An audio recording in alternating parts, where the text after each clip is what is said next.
ஸ்ரீ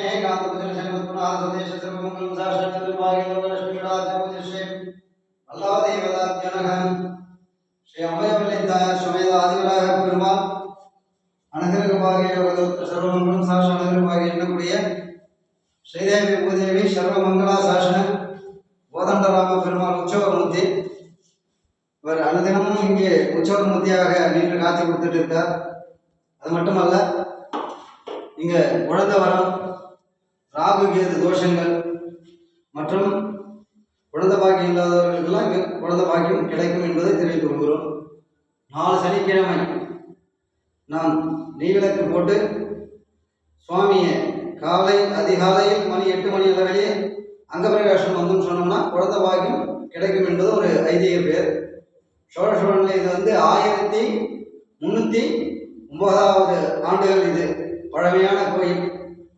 அது வம்சாவரியா சர்வமங்களா என்னக்கூடிய, அது மட்டுமல்ல வாழடி வாழையாக தாத்தா காலத்திலிருந்து பார்த்துட்டு வரும்.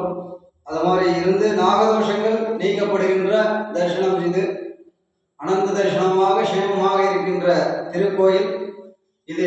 பார்த்தீங்கன்னா திண்டிவனத்திலிருந்து 8 கிலோமீட்டர், கோட்டைக்குட்டிலிருந்து 8 கிலோமீட்டர், அதே போல் தீவனூர்லேருந்து 8 கிலோமீட்டர் அளவிலே இந்த திருக்கோயில் அமர்ந்து கொண்டிருக்கிறது. ரட்டையிலிருந்து பார்த்தீங்கன்னா 8 கிலோமீட்டர் தான். நடு சென்றாக இருக்கிறது. இப்படி திண்டிவனத்திலிருந்து வந்தோம்னு சொன்னோம்னா கரெக்டாக சிங்கனூர் ரயில்வே கேட்டை விட்டு நம்ம சிங்கனூர்லேருந்து அடுத்தது நம்ம பெரம்பலூர் ஆதிவராக பெருமாளை பார்த்துட்டு போகணும்னு சொன்னாலே தரிசனம் நிறையா.